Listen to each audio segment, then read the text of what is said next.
Thank you, everybody. First off, I apologize for conducting this on a Friday at 3 o'clock in front of a long weekend. Before I get started on a bit of a timeline here and questions, I thought it was really important to at this point say as well, I want to thank Kyle Dubas for the 9 years that he has given to this hockey organization and all the tremendous contributions that he has made to the Toronto Maple Leafs. He's been a fantastic employee and a fantastic person the entire time. Timeline on the Kyle Dubas contract. I suppose you could go back to last offseason. I approached Kyle in his office at the Ford Performance Center and explained to him that he would be not receiving a contract offer prior to his final year of his contract. I tried to reassure him that it wasn't a reflection on his future with the club. I reminded him that it was a situation I found myself in a few years prior as well, and that it was my hope and it was my intention that at the end of the year and after being judged for the full 5 years of his contract, that we would be extending him and moving forward. Kyle took it very well. I thought he was a pro. He addressed that in his opening season statements, that he was comfortable with that, and I thought that he had done an excellent job. I thought Kyle had a great offseason. We had some difficult choices to make. If you're judging him on the work he did last summer, some of the decisions of letting players go, of signing some players, I think it's a challenging job for any general manager, and I think Kyle did an excellent job. We came into the season very well organized, many options. I thought the team, typical season of highs and lows, but had an excellent regular season. Going throughout the year, the way that the team was managed, I had no issue with that. As a matter of fact, I thought that, again, Kyle did an excellent job. The trade deadline, again, going back to his process and the way that our team does this here under his leadership, there's a lot of input, and I thought that he made some very good moves. And I thought he had prepared the team to the best of his ability, as any GM can do after the trade deadline. There's not as much for a GM to do. So it was important for me shortly after the trade deadline, around the middle of March, I approached Kyle in his office at Ford Performance Center and told him that I had seen enough in my mind that I had wanted him to be our general manager going forward, but that he should go home and take some time to think about it. And if he was comfortable with that idea, I would start talking to ownership about that. Kyle appreciated that. We had a good relationship the whole year. That day was nothing different. He came back to me about a week later and said yes, that he was comfortable moving forward, and he gave me the name of his agent, or he said his agent would reach out to me, but that he didn't want this to be a distraction for him, and I respected his wishes that I wasn't going to discuss it with him any further at that point. So fast forward to the end of the season, getting through the end of the regular season, the playoffs. I had many good conversations with Kyle's agent. Felt we were making progress. I wanted to be in a position to respect Kyle's wishes and not discuss this with him as it was going along. But I knew his agent from time to time was giving him updates. That's really up to them. I don't know exactly what was going on there. But I felt those conversations, which were productive, had put me in a position that when the season ended, or even if it was between rounds, because at a certain point I felt however round 2 ended, even if we were moving on to round 3, that this was something that needed attention now. And I felt that those conversations and the communications I got from Kyle had put me in a position where I could come to him with something that was pretty much a finished deal, that reflected what he wanted financially and what he wanted as a general manager, what was important to him. When the season did end, unfortunately, abruptly, it was very important to me that I was ready to go early. I expressed to Kyle that night that, as disappointed as we all were, I thought he had done a good job. it's a tough time for the players. It's a tough time for management. It's a tough time for all of us. It's a tough time for Maple Leaf fans in those moments after a loss. But we had a day off on Saturday. We communicated a little bit through text. On Sunday, we had a team photo here. We went up to my office. I had another good conversation with Kyle. I presented him with what I thought was a framework that reflected what his agent and I had talked to, and a good finishing place in the effort to get this done as soon as possible. And Kyle took it. He seemed fine, or he seemed pleased to receive that news so quickly. We then talked about the hockey team for another couple of hours, and we went home. And we knew the next day we were having exit physicals and media. We talked a little bit about doing media. I had expressed to him that it was not my intention to talk to the media until I had something settled with him. I expressed that I thought it was maybe a good idea if he didn't either, but Kyle said he really wanted to talk to the media, and I respected that. He felt that his players were speaking, his coach was speaking, and that he should as well, and I respected his wishes. So the next day when, and let me go back, I would also say part of our conversation in my office was that this was hard on his family, in fairness. We talked about that, how, quite frankly, it's hard on all our families. It's a difficult thing. It's hard on the players, the parents, but it's the job we choose. It's the sport we choose. We're very fortunate to be in it, but it does not come without a toll on the families. I completely acknowledge that, and we talked a little bit about that. The next day, though, I would say while watching Kyle's press, I think at that point there was a shift in my thinking at that moment, a dramatical shift in my thinking as I drove home that night, that, as Kyle expressed, he might not want to be our GM, and I have to take that very seriously.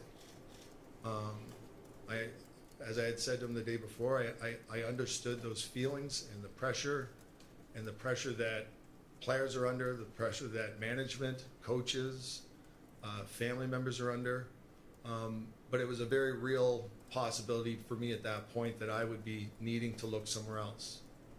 And it's, as part of my job, that is what I began to do, while still hoping that Kyle and I could come to some sort of a resolution.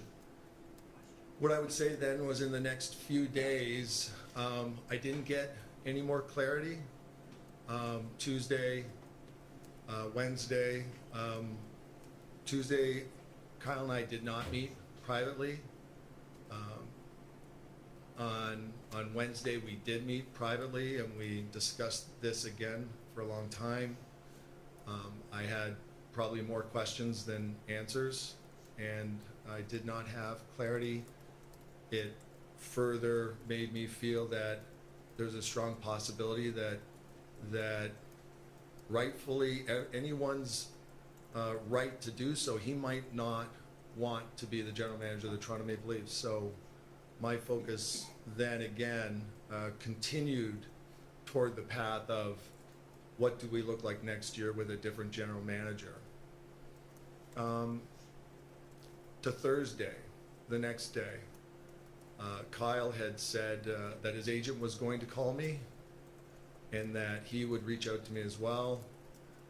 I got a call in the afternoon from his agent, and basically a new financial package was presented to me by the agent. The conversation was brief. I did not hear from Kyle throughout the day, and I went home, and just before dinner time I got an email from Kyle saying that he did want to be the general manager of the Maple Leafs. At that point, I have to, if I'm being honest, I had gotten to a different place about how I felt about the future of the Toronto Maple Leafs and what was best. And as hard as it was, and as hard as it is to make a significant change to somebody that you're close to and that you've been working with for 9 years, even though I was presented with, well, a gap had risen within the contract status, and but nevertheless, the email that I received from Kyle, I just felt differently, and I felt that the long-term future of the Maple Leafs might have to change, and slept on that, and woke up this morning, drove to Kyle's office at Ford Performance Center, and informed him that we were not going to be renewing his contract. And that's where we are here today. Obviously, there will be questions, and I'm happy to do my best and answer the ones that I can. My focus now, after I'm done with this, is immediately to begin the pursuit of interviewing candidates for being the next general manager of the Toronto Maple Leafs. Just raise your hand, Chris Johnson up there. So Brendan, just to follow what you've said there, do you think from your side of things that this broke down entirely over money? No, I wouldn't characterize it as breaking down over money. I think, like I said, I think knowing and recognizing Monday after the availability that when a general manager is playing out the last year of his contract, there's always the possibility of a contingency that you might need a new general manager. He might choose to go to another team. And I think that I felt I had gotten a little bit closer and felt some indications that we were going to work this out. I would say after the press conference on Monday, I was less sure. And I thought there is a real possibility that he might not want to do this, and that he might need to, I think, as he said, take a step back. At that point, I hadn't ruled Kyle Dubas out, but I certainly had to make sure that I was thinking of other options as well.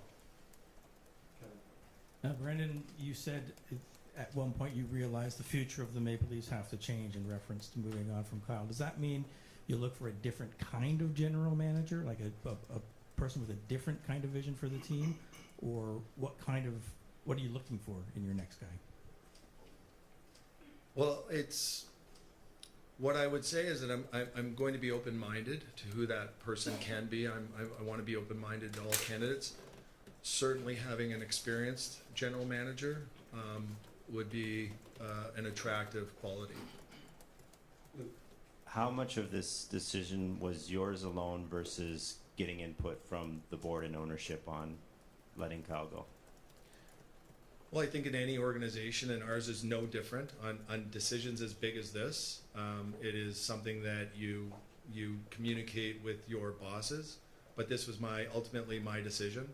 They were supportive, but ultimately that is my job, and it is my job to make recommendations to them, and that was my recommendation and decision. Josh. Kyle had, you said you could have maybe signed him last summer. What's the level of regret now that didn't get done, and having a lame duck general manager, for lack of a better term, for the whole year, and what that strain might have also meant? I think it's more common than people realize. I think that players go through it, management goes through it, coaches go through it, and it's not ideal, certainly. But I thought that's why it was very important to be very communicative with Kyle throughout the year, try to be as supportive as I could throughout the year, and also go to him as soon as I thought that it was fair to go to him that after the trade deadline and say that if you're comfortable doing this and take your time to find out if you are, I want to start going to work on getting this done. So that was not something that would be on his mind going into the playoffs, that I felt he had put the team in a position to have success. So it was important to me to not just wait and see what the result was, but to be consistent, not with just the support I try to give him on a daily basis, but also have something tangible presented to him in the form of a verbal commitment by me, and then subsequent conversations with his agent that went well. Terry. So Brendan, just to be clear, on Monday then, when Kyle said to us they left the door open to not returning next season as Leafs GM, that was news to you, more or less, that could be a possibility? I think we had discussed that certainly it was a concern, not just for Kyle, but but we're speaking about Kyle specifically. I think we discussed the day before that it was a concern for him. I didn't expect that he was going to go out and put that to the public, but nevertheless, it made it all more real and all more serious, certainly. It presented certainly lots of questions. I have no issue with Kyle's honesty, Kyle's emotions. I think Kyle is an honest person. Like I said, I've been in this game a long time. We have all had these experiences where we see, whether it's as a player or in management, how this can impact your children at school or your family. So I want to be very empathetic and understanding and know and understand that's a very real thing, not just in Toronto and not just in the sport of hockey, but really everywhere. I do think it's a massive privilege to be able to play or work in the National Hockey League. But that's not to underscore that it is difficult for all athletes in all cities and management as well. David. Right, and as you look for a new general manager, are there any other personnel decisions that you're going to make between now and then, or are you going to let the new person handle that? Sorry, I didn't hear that last part. Are there any personnel decisions you're going to make between now and when you hire the new general manager, or are you going to leave that to the new person in terms of head coach? Yeah, no, Staff that might happen. I think that I have spoken with most of our staff. I've called several of our players, and I have another call set up with more staff members after I'm done here. I think that some of those decisions have to be the responsibility of the new general manager, and I think in the meantime I'm going to lean heavily on Brandon Pridham, and we're going to get through this time. But timeline-wise, and I've had a great conversation with Wes Clark about the upcoming draft, and we've built something here that I think that there are a lot of people who are shocked and saddened today, and that it'd be a little strange if it wasn't that way. But we also have a lot of people here that are coming back to work and doing their jobs and getting ready to do the things that they are paid to do, and that was encouraging. And as far as any sort of big major decisions, the biggest one is finding a general manager, and to me there's an urgency to do that. I don't think it needs to be rushed. I want to really say I'm not going to do it in a hastily way. I want to be very thoughtful and thorough, but I do think it is a priority and it needs to happen rather soon. We're only going to do three more. Lance, Mike, and Ties. Brendan, many of us were in the same room, I think, 9 years ago when you hired Kyle.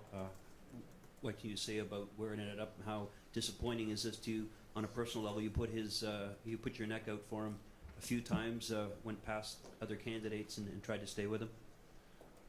I've been in this. When you're in a position where you have to have that conversation with people, it's on a personal level. It is difficult. It's their families.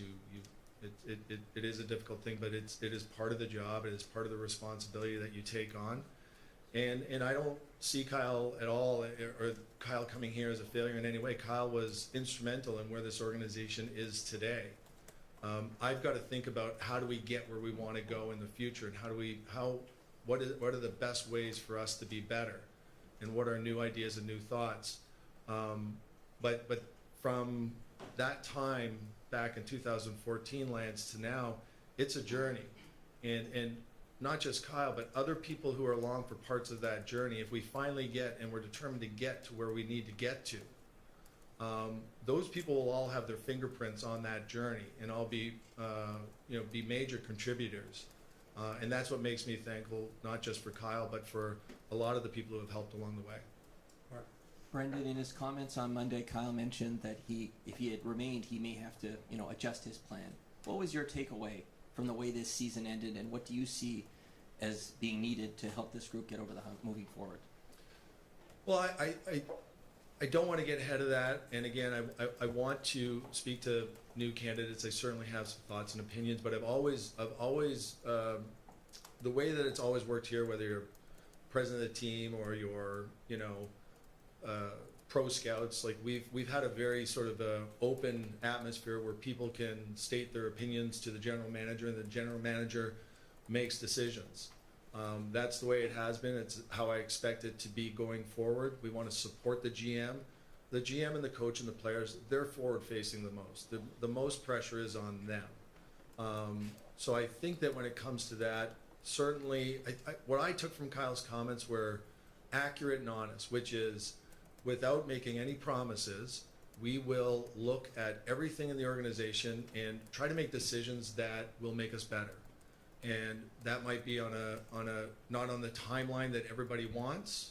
It might not occur just this summer. It might occur during the season. It might occur on the next trade deadline. But, just being different doesn't solve something.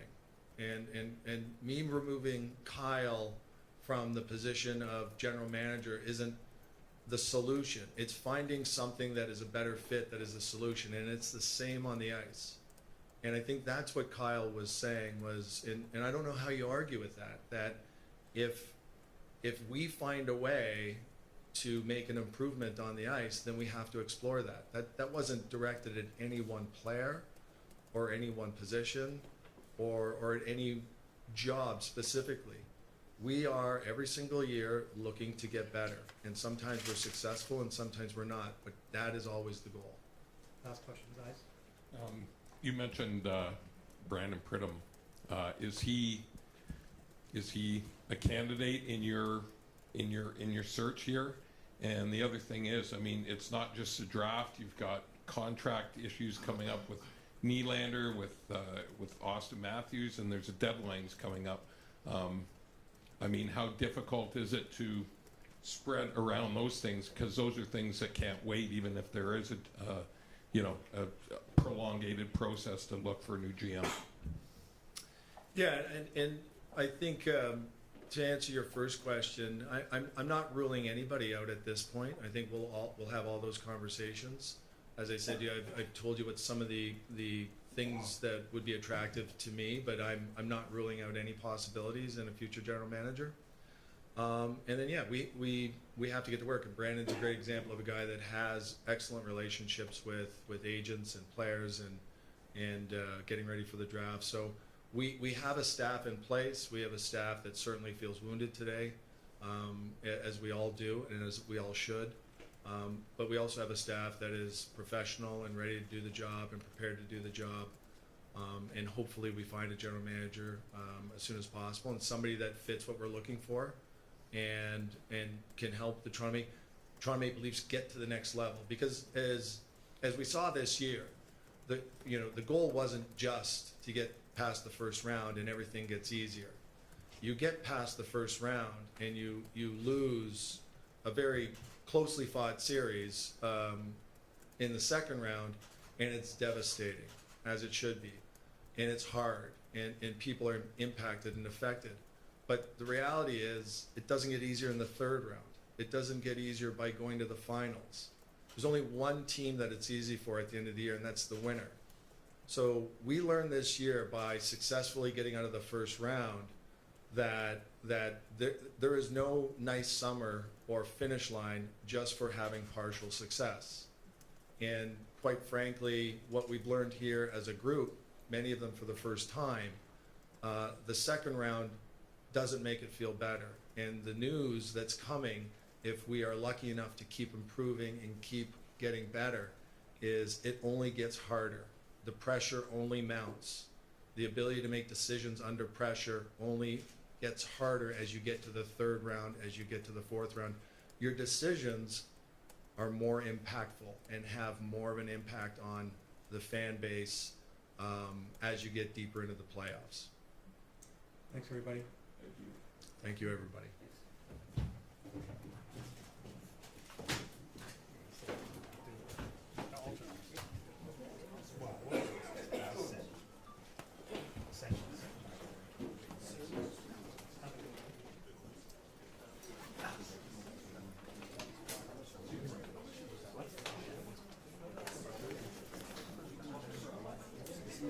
Never,